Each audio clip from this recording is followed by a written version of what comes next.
Bom dia! Dia 15 de janeiro de 2022, começando mais um Despertando com Dharma e com a O Noite Ilustrada. Como vai, Mauro? Bom dia!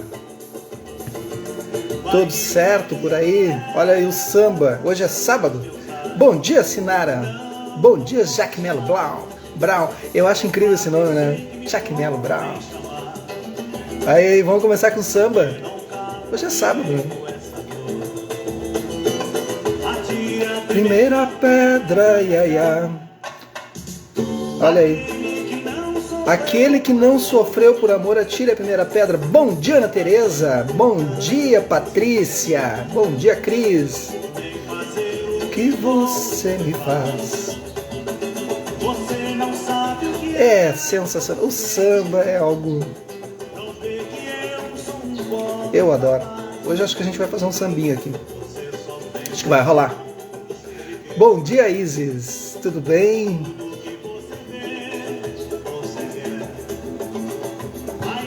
Ei, Mauro. Solon tá vindo almoçar aqui.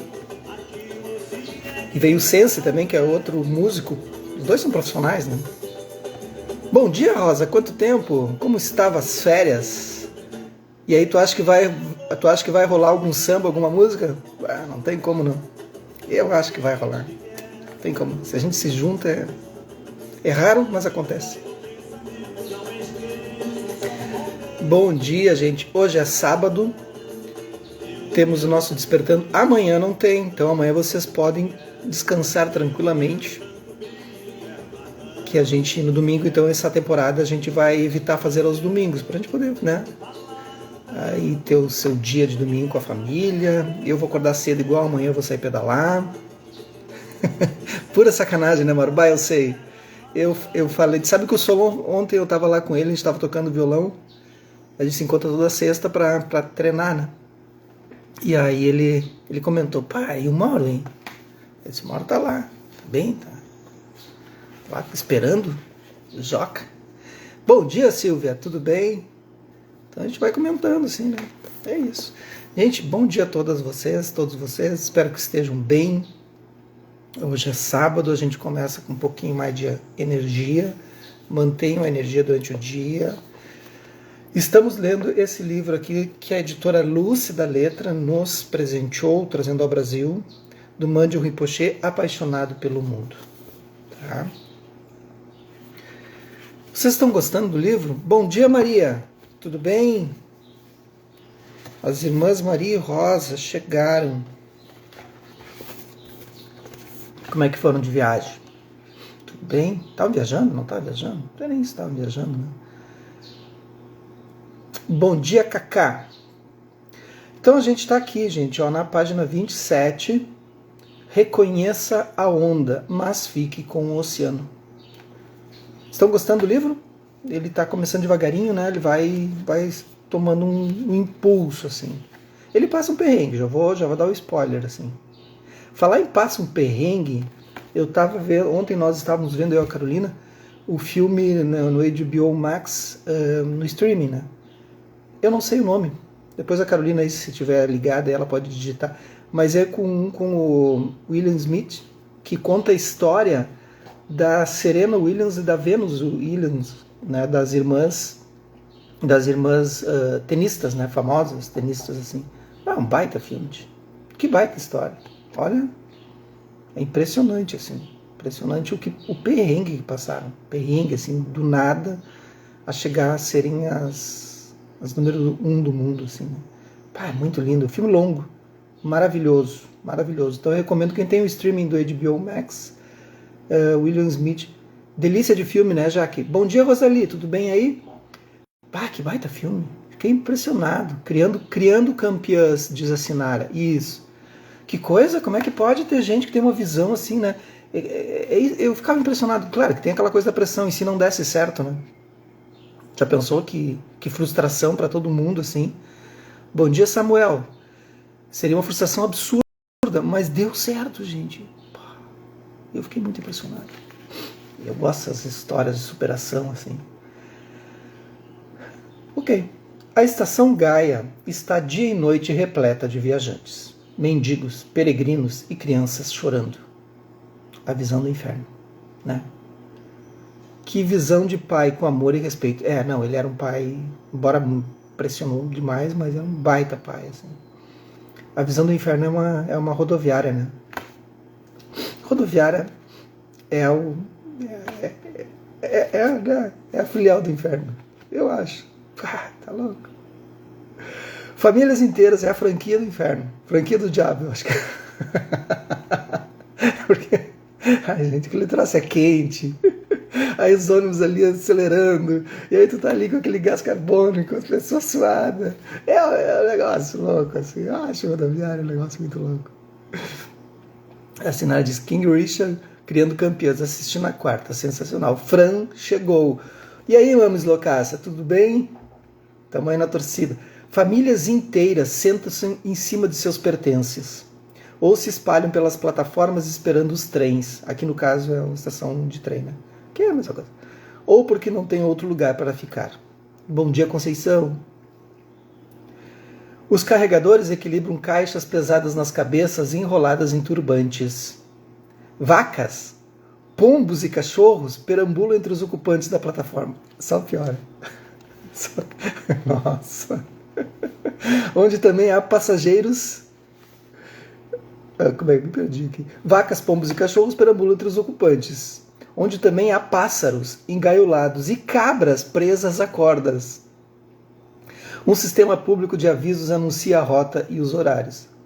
Bom, vocês viram, fizeram o cenário assim, mental, lugarzinho bem mais ou menos para pegar um trem, né?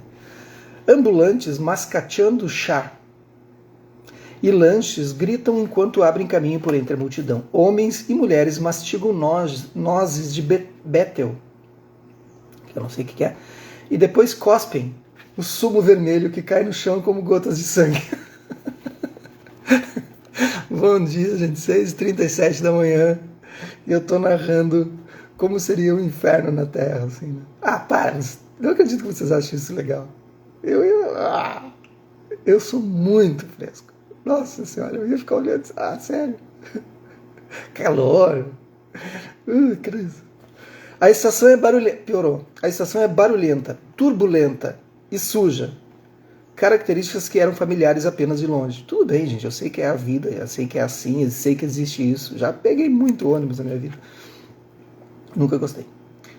No passado, eu teria ficado em um salão privativo, enquanto um monge assistente compraria as passagens e arrumaria um carregador. Agora, eu caminhava entre a multidão envolta em sombras devido à fraca iluminação. Eu nunca fui aquela pessoa que, tipo, mochileiro, assim, sabe? Vou passar os perrengues para ir viajar e coisa. Não sei. Eu gostaria de ser assim, juro para vocês. Gostaria de ser um pouco mais solto, assim, para isso, assim. Mas essas coisas me deixam bem nervoso. Bom dia, Lucilena. Eu nunca havia comprado uma passagem na vida. Pensa. E nunca tinha carregado mais peso na minha mochila do que uma garrafa de água. Talvez óculos escuros e um chapéu. Agora também trazia na mochila 2 textos budistas escolhidos para a viagem. As 10.000 rúpias... que texto será que ele levou? Vamos ver se ele diz aqui, não me lembro. As 10.000 rúpias que carregava, cerca de $150 americanos, vinham dos vários envelopes colocados na mesa dos meus aposentos como oferenda dos visitantes. Lama Soto os recolhia rotineiramente, deu uma faquejada aqui, antes de retirar todas as noites, mas por várias semanas escondi um pouquinho do dinheiro todos os dias. Estudei os painéis escritos a giz na tentativa de descobrir a fila certa do trem para Varanasi. Aquela seria a minha primeira viagem na classe mais baixa. O meu filho Bruno viajou nesse trem, ficou doente, muito doente. Ele foi para lá quando ele tinha 18 anos, eu acho que foi isso, 17, 18 anos. Hoje ele está com 25. E ele foi estudar na Índia. Um dia a gente estava aqui, ele disse, pai, preciso conversar. Daí a gente foi a Porto Alegre, ele mora em Porto Alegre ainda alguns anos atrás, 7, 8 anos atrás. E aí sentamos lá no Sambor Sushi, lá do nosso amigo Marcito. E ele chorando, dizendo, eu preciso fazer alguma outra coisa. Ele estava estudando na URGS.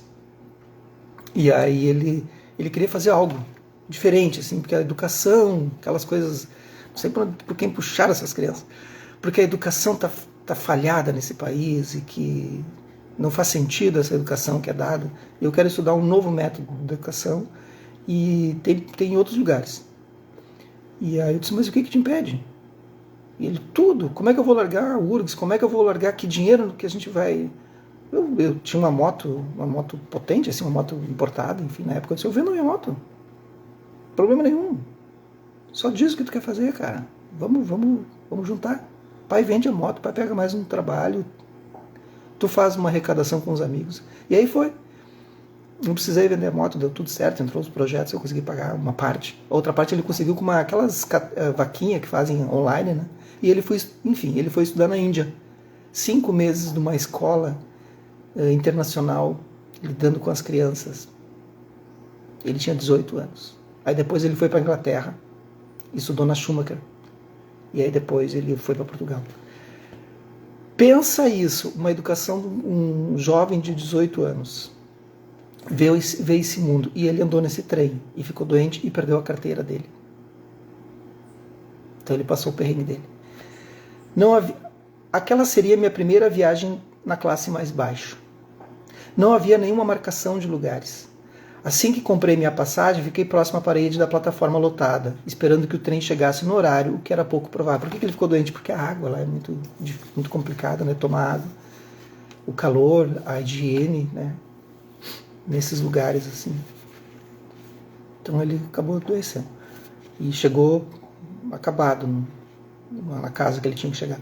Tênues anéis de fumaça dos pequenos fogareiros sufocavam o ar e realçavam a visão cinematográfica de um mundo subterrâneo. À medida que a atmosfera se tornava cada vez mais claustrofóbica e esmagadora, como um peso físico, o plano de pôr mais lenha na fogueira progressivamente tornou-se uma realidade. E isso foi apenas o começo. Investigar a verdadeira natureza do meu ser fez a fogueira arder um pouco mais cedo do que previra.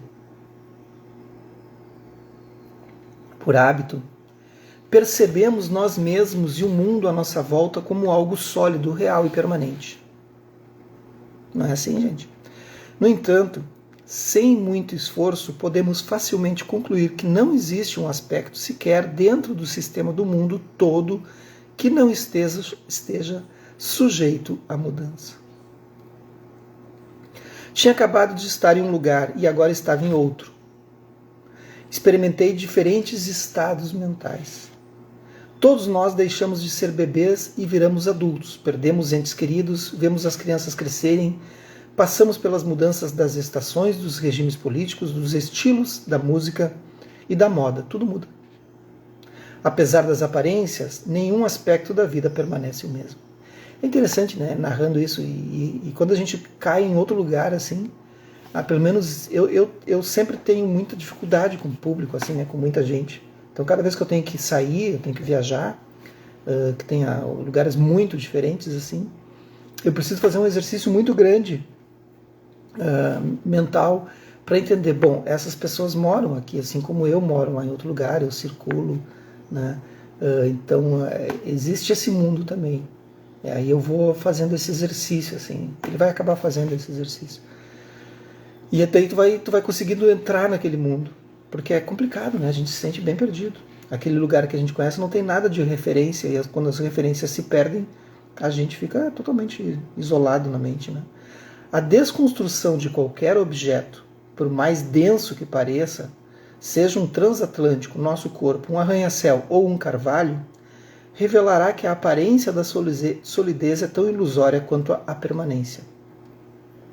Ele está falando da desconstrução aqui, gente. Para quem aí está ligado, ele está falando da prática de Prajnaparamita. Ele está falando da prática da vacuidade mesmo. Vipassana mesmo. Tá? Mais Prajnaparamita. Porque é isso, a desconstrução é tu olhar para aquilo e olhar que aquilo não é aquilo. Né? Sempre aquele exemplo, vamos voltar, né? Tem muita gente nova aí. Isso é um copo, mas não é um copo. Onde é que está o copo no copo, né?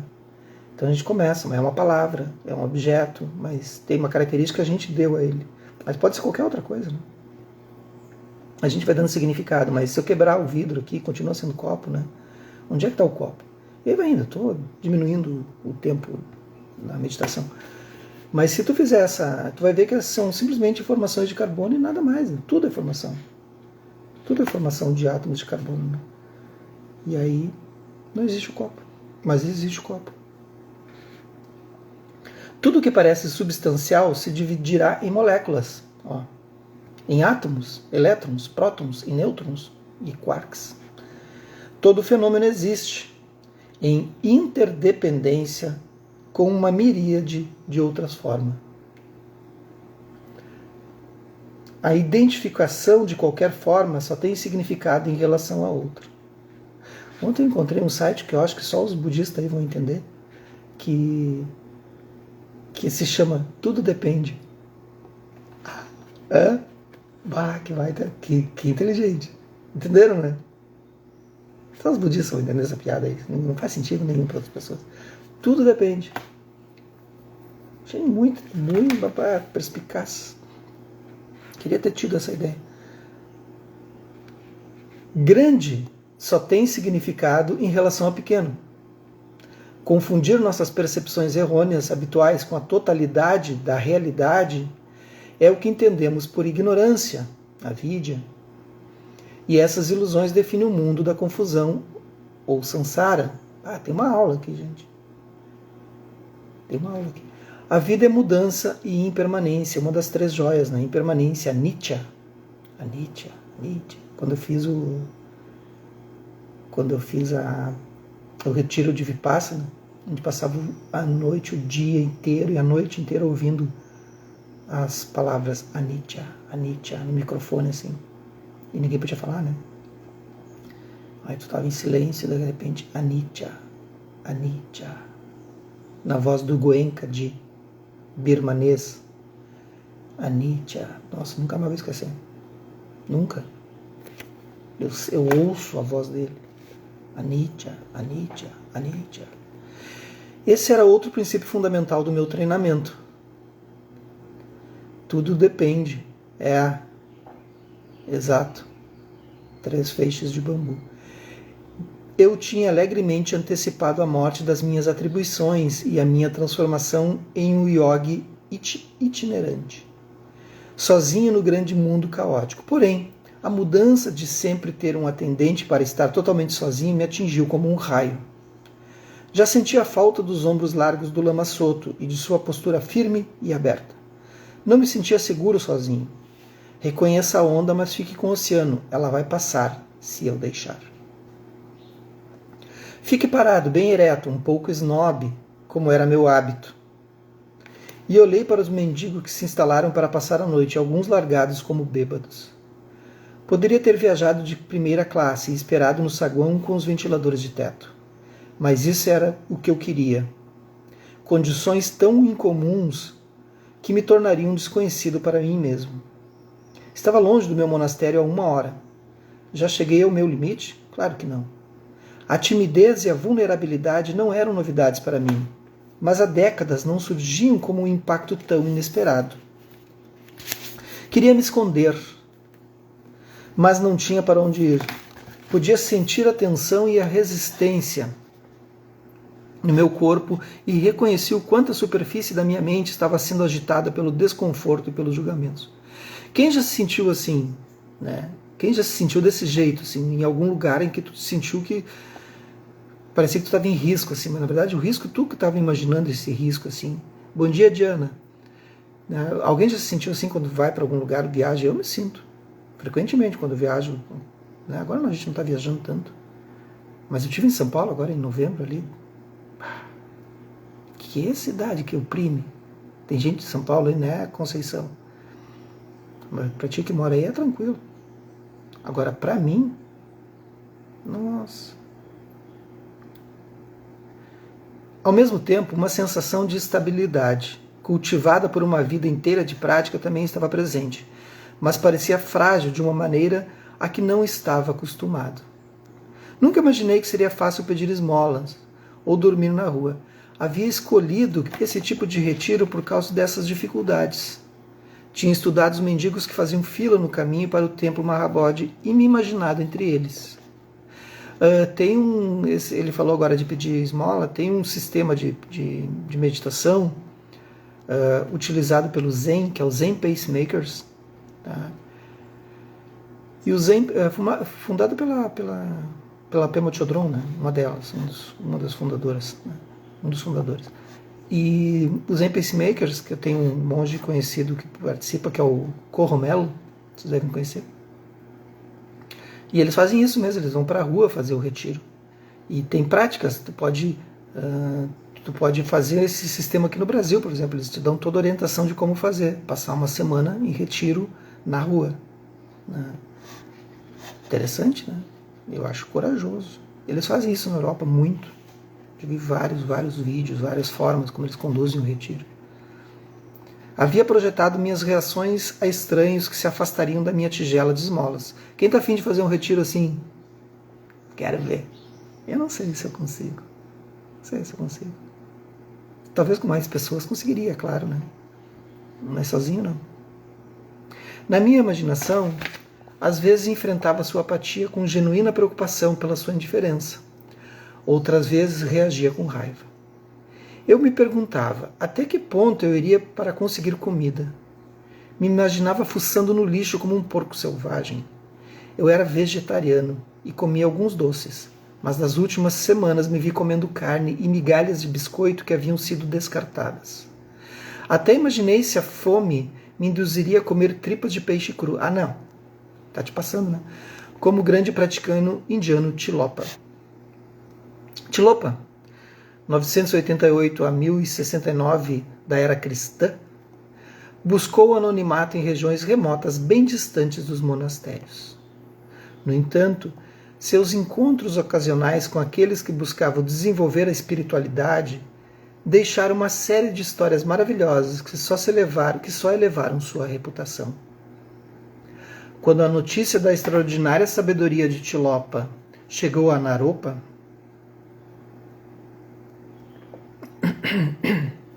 o grande sábio de Nalanda imediatamente reconheceu suas próprias limitações e abandonou sua elevada posição para ir em busca de um mestre que soubesse mais do que ele. Por fim, encontrou o excêntrico yogi nas margens de um rio em Bengala. Então o Naropa ele vai em encontro de Tilopa, né? Tilopa estava completamente nu, comendo vísceras cruas dadas pelos pescadores, após estriparem suas presas diárias. Eita! Nosso próximo retiro será às margens de uma praia abandonada, aí na região de Floripa, somente com alguns pescadores. Estaremos todos nus, comendo somente as tripas jogadas pela areia e disputadas pelas gaivotas. O que vocês acham? É um negócio louco. Esse encontro foi o primeiro de muitos testes para Naropa. Quem topa aí, levanta a mão aí, quero ver se vocês estão acordadinhos. Vamos lá, quem acha isso bom? Será que precisa tudo isso? Hein?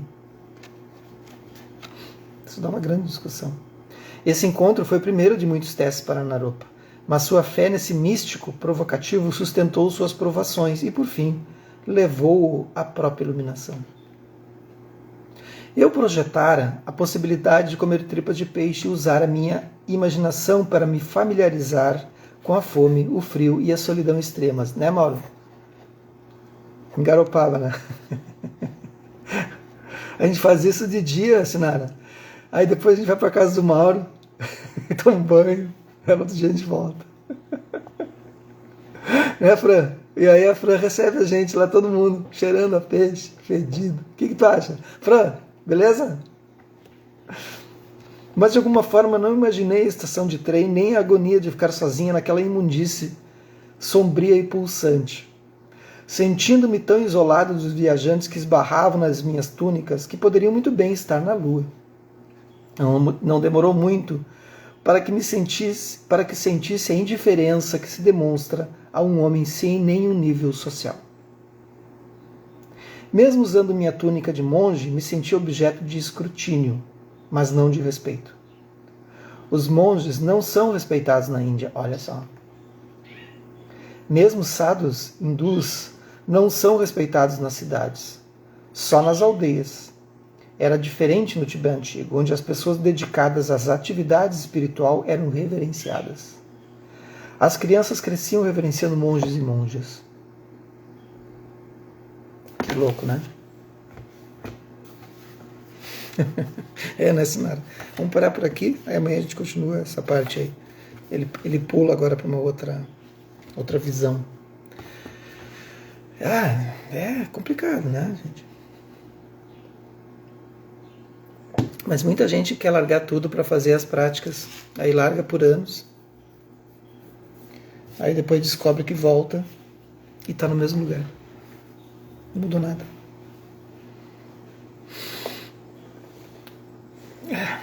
Mas aí a gente avisa, né? Avisa e as pessoas fazem. Já se posicionaram? Faça uma inspiração profunda.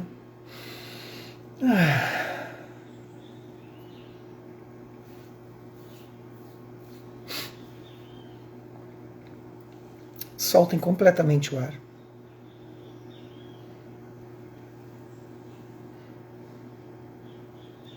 Faça alguns movimentos com o corpo.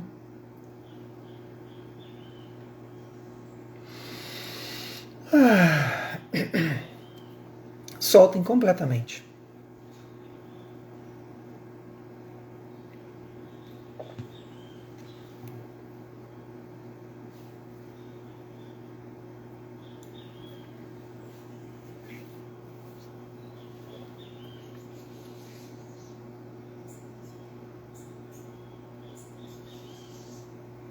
Levem a sua atenção imediatamente para a região do abdômen.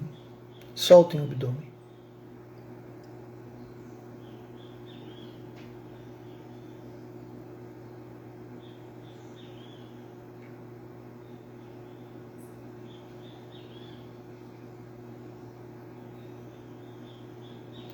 Mantenha a sua atenção agora simplesmente nesse lugar.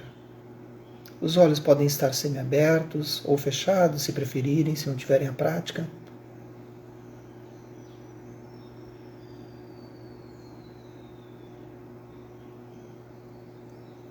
Levem atenção para a região do umbigo.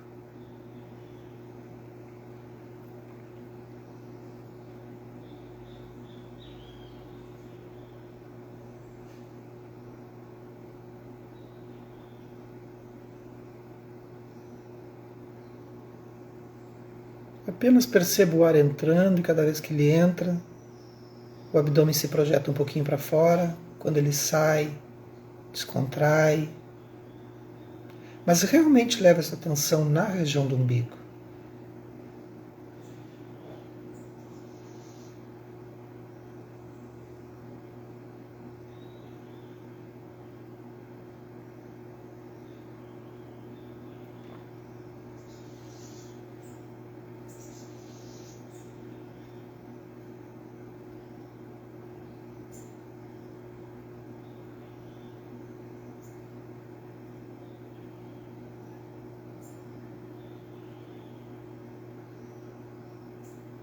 Mantenha a atenção focada nessa região.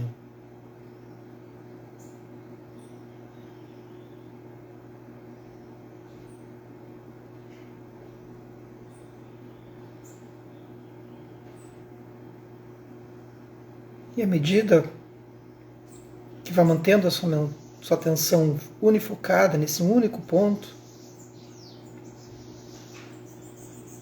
deixem que o corpo, inteligentemente, mostre para vocês o que é preciso fazer.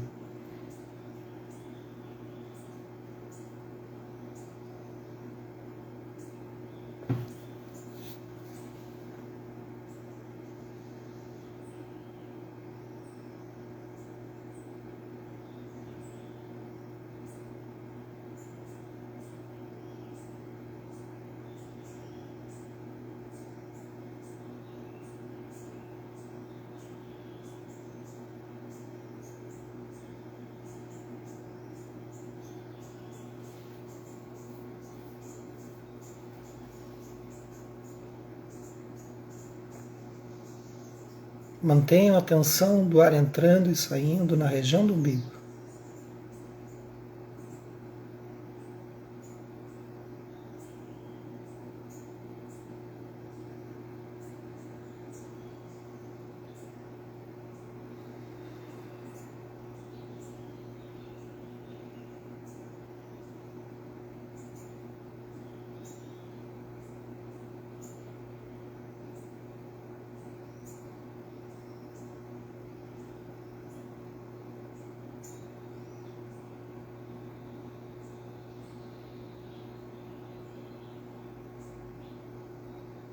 Toda vez que vocês se sentirem com medo, com pânico, com raiva, com insegurança, aflição, todos os opostos, tanto medo quanto coragem, quanto aflição, qualquer coisa que vocês sintam, levem atenção para a região do umbigo. Quando estiverem em pânico, em alguma situação pública, algum lugar que vocês se sintam inseguros, inseguras, quando estiverem em raiva, simplesmente levem atenção para a região do umbigo. E vocês vão ver que vai se dissipando aos pouquinhos. Tanto a coragem quanto a insegurança, seus opostos, estão todos ali neste chakra. Certo? Pratiquem muito essa prática. Que os méritos desse nosso encontro, dessa nossa prática se expandam e toquem a todos, todas, e que nós possamos nos tornar um caminho iluminado. Lembrando, amanhã, domingo, não haverá Dharma, né? Nas temporadas agora pelo menos nesse período, a gente vai evitar fazer no domingo. Ok? Um bom dia para quem ainda quiser e que não fez ou gostaria de fazer. Eu vou deixar gravado aqui toda a arrecadação da leitura generosa desse livro. A gente está fazendo uma arrecadação de dinheiro de uma forma generosa e livre. Pode ser para o meu Pix, jefferson@queiroz.com. Todo o dinheiro irá para uma instituição que trabalha com crianças com vulnerabilidade social, ok? Bom dia, bom sábado, bom domingo, bom final de semana.